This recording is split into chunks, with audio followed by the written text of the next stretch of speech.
नमस्ते, सदावत्सले मातृभूमि। हम लोग चर्चा करने जा रहे हैं एक नया प्रकरण जिसमें पूरा राम जानकी मंदिर ही बेच दिया गया, कानपुर का है। और उस पर एक नोटिस इशू हुआ है एनिमी प्रॉपर्टी कस्टोडियन के द्वारा। मैं आपको बता दूं कि 1947 में जिस समय बंटवारा हुआ उस समय जो लोग पाकिस्तान चले गए तो उनकी प्रॉपर्टियां जो हिंदुस्तान में थी, क्योंकि पाकिस्तान तो हमने 10 लाख स्क्वायर किलोमीटर नया दे दिया, मतलब 42 लाख स्क्वायर किलोमीटर में से 10,38,000 स्क्वायर किलोमीटर का पाकिस्तान बना, जिसमें आज भी 8,88,000 किलोमीटर का लगभग पाकिस्तान है, जिसको आज पाकिस्तान कहते हैं। बाकी भूमि इस समय आप कह सकते हैं कि वो बांग्लादेश है, उस समय बना दिया गया।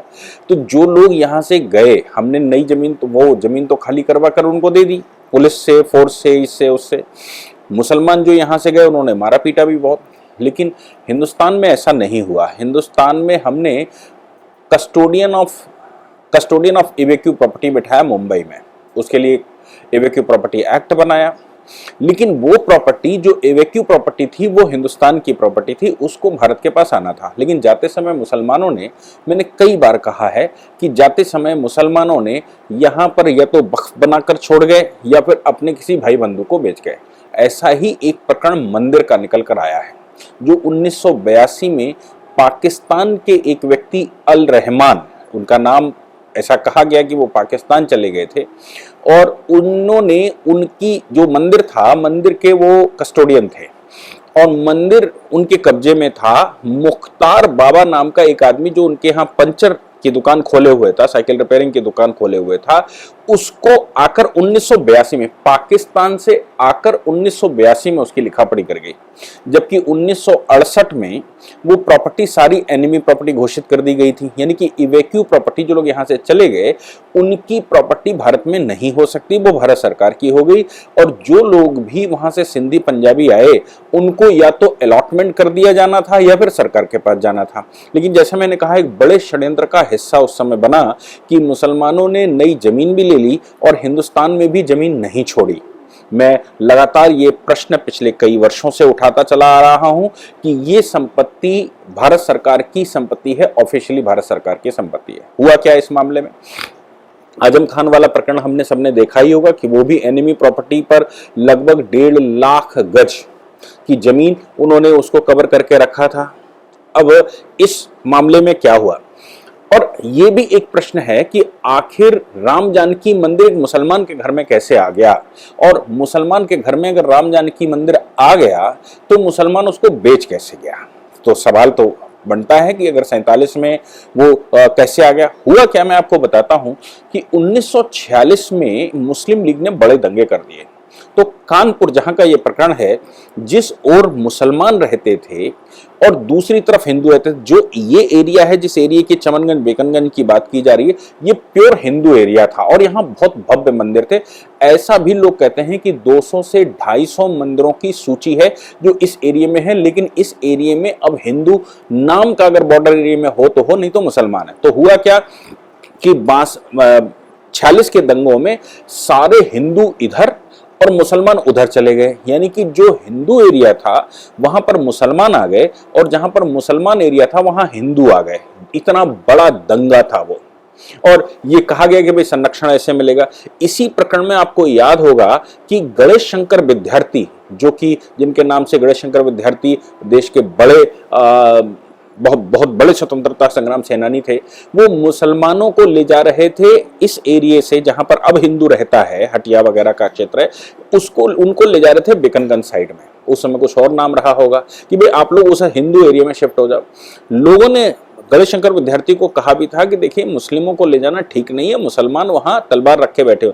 लेकिन उन्होंने कहा हम तो मुस्लिमों की महिलाओं को ही ले जा रहे हैं, इसलिए हम तो इनको बचाने के लिए ले जा रहे हैं, इनको उनके बीच में छोड़ आवे, क्योंकि इनके परिवार के लोग उधर जा चुके हैं और ये यहीं पर हैं। जब गणेश शंकर विद्यार्थी उन मुस्लिम महिलाओं को जो बुर्का पहने हुई थी उनको वहां छोड़ने गए तो ये कहा गया कि ये बताया जाता है कि मुसलमानों ने उनकी हत्या कर दी थी, जबकि वो मुसलमानों को ही बचाने गए थे और मुस्लिम एरिया, जो अब नया मुस्लिम एरिया बन गया था हिंदू एरिया से, वहां चले गए। तो ऐसा कहा जाता है जो वहां मंदिर थे वो लोग भी जगह बदला, तो मंदिरों के पुजारी, सरकारी मंदिर मतलब बहुत भव्य मंदिर एंशिएंट काल से रहे होंगे, उन सभी को छोड़कर इधर आ गए। तो वहां जो लोग 46 में गए उन्होंने उस पर कब्जा कर लिया। इसलिए ये मंदिर, जिस राम जानकी मंदिर की बात कही जा रही है, मकान नंबर सहित उसका विवरण आ रहा है। इस मामले में ये जो 82, ये इस मामले में वो 46 में उनकी कस्टडी में आ गया होगा। वो माइग्रेट कर गए पाकिस्तान, जिन्होंने कब्जा कर लिया था। लेकिन यहां पर जैसा मैंने कहा कि एनिमी प्रॉपर्टी के मामले में यहां पर वो अपने भाई बंधुओं को ही कस्टडी दे गए। तो मंदिर जिसका कोई वारिस नहीं है, अब उस एरिया से सारे लोग निकल कर आ चुके हैं, वो मुसलमान के कब्जे में रहा, जो पाकिस्तान में रहने लगा था जाके।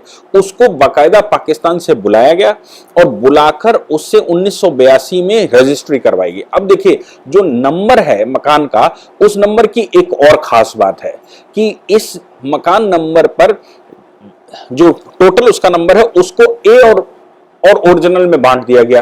क्यों बांटा गया होगा, आप सोच सकते हैं कि उसकी रजिस्ट्री आसानी से हो सके। तो क्या है कि पोजीशन के आधार पर, जब किसी का पोजीशन होता है और प्रॉपर्टी बेचना चाहता है, तो फिर वहां केवल चाबियां दी जाती हैं और ये चिन्हित किया जाता है कि इनका पोजीशन था। हमारे यहाँ की बड़ी समस्याएं हैं, क्योंकि जो रजिस्ट्री का डिपार्टमेंट है, वो अपने पास रिकॉर्ड रखता नहीं है। अब कब्जा किसका था, इसका रिकॉर्ड तो नगर निगम के पास बनता है। तो पूरे देश भर में ये सारे रिकॉर्ड उन नगर निगमों के पास होंगे जो 1947 से पहले नगर निगम थे। ये जो मामला है, इसमें 1947 से पहले नगर निगम ने इसमें राम जानकी मंदिर चढ़ा कर रखा हुआ है। और जब राम जानकी मंदिर इनकी प्रॉपर्टी पर चढ़ा हुआ है, ऐसा कहना है नगर निगम का कि 1927 से लेकर 1948 तक इस पर 99/14 बेकनगंज दर्ज है, जिस पर राम जानकी मंदिर, प्राचीन राम जानकी मंदिर दर्ज है। 1953 से 58 तक भी नगर निगम के जो पंचवर्षीय सर्वे होते हैं, उसमें 58 में 53 से 58 के बीच में पंचवर्षीय सर्वे जब हो रहा होगा, उसी दौरान इस एक 99/14 प्रॉपर्टी को दो हिस्सों में बांट दिया गया। अब नए नंबर मिले 99/14 और 99/14A। पूरी प्रॉपर्टी को 99/14A के नाम से बेच दिया गया। अब जो पंचर की दुकान वहां रखे हुए था, उसने वो खरीद लिया। उसके बच्चे आज की तारीख में उस पर काबिज हैं। ये एक समिति बनी हुई, कानपुर में एक समिति है, मुसलमान ही उसमें है, शत्रु संपत्ति संरक्षण संघर्ष समिति। उसमें कैसर जहां जी है। तो कैसर जहां ने ये समिति बनाकर डिस्ट्रिक्ट मजिस्ट्रेट के सामने उस समय एप्लीकेशन किया था और कहा था कि ये जो प्रॉपर्टी पर बैठे हुए हैं, ये एक्चुअली शत्रु संपत्ति है। डिस्ट्रिक्ट मजिस्ट्रेट ने एक कमीशन बनाया था। उस कमीशन ने जो भी गड़बड़ी की हो, गड़बड़ी करके कहा कि नहीं, ट्रांसफर वैलिड है। वो महिला लेकिन मानी नहीं। उन्होंने custodian of enemy property Mumbai को लिखा।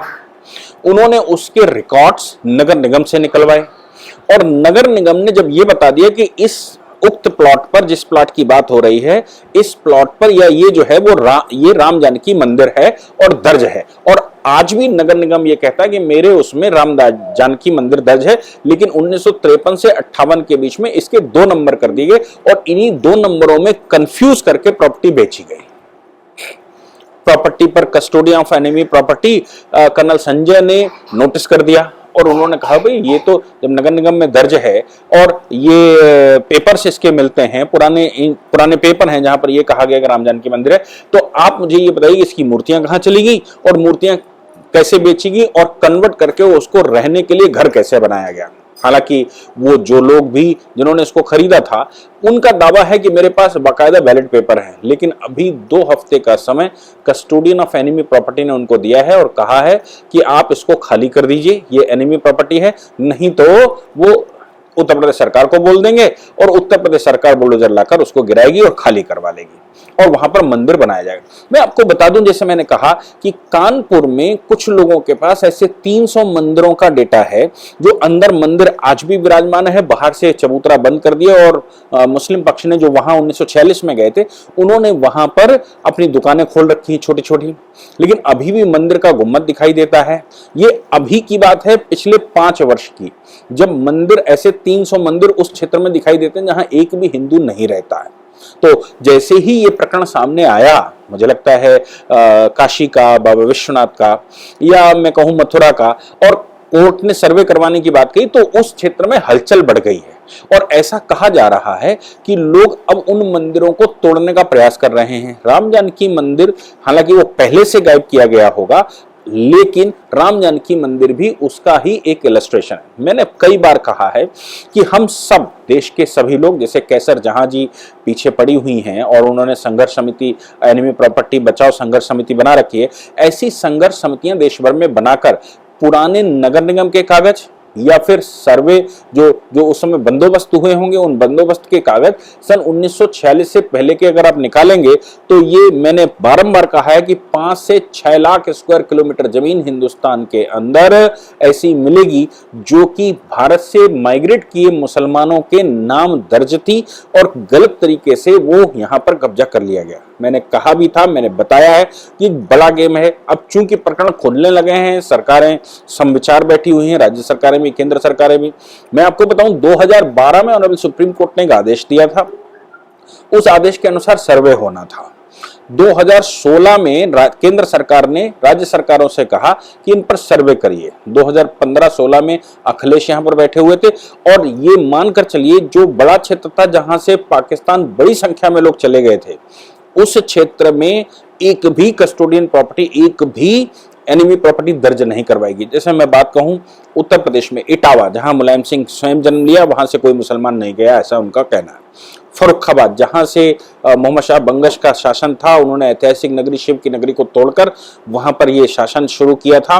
और शमशुद्दीन इल्तुतमिश ने शमशाबाद बसाया था और शमशाबाद का नवाब आज भी पाकिस्तान में रहता है, पाकिस्तान से विदेश चला गया और वो भारत में आता है और भारत में आकर वो प्रॉपर्टी बेचकर चला जाता है, 1-2 करोड़ 5 करोड़ पैदा कर लेता है, चला जाता है। यानी कि बड़ी संख्या में लोग, लेकिन इन जगहों पर कानपुर में थोड़ी प्रॉपर्टी जरूर लिखी है, लेकिन मुलायम सिंह के जो गढ़ हैं, जैसे मैं कहूं कन्नौज, फर्रुखाबाद, औरैया, इटावा, एटा, मैनपुरी, फिरोजाबाद, जहां भारी संख्या में मुसलमान आज भी रहता है, यहां पर सर्वे में कोई प्रॉपर्टी दर्शाई ही नहीं गई कि इस सर्वे में कोई एनिमी प्रॉपर्टी है। ऐसा कैसे हो सकता है? सलमान खुर्शीद का परिवार तो मैं व्यक्तिगत जानता हूं कि उनके नाना के 7 भाई थे, 5 भाई पाकिस्तान चले गए, तो वो प्रॉपर्टी तो हिंदुस्तान की प्रॉपर्टी, वो तो कस्टोडियन, वो तो एनिमी प्रॉपर्टी, लेकिन उनके पास कैसे है?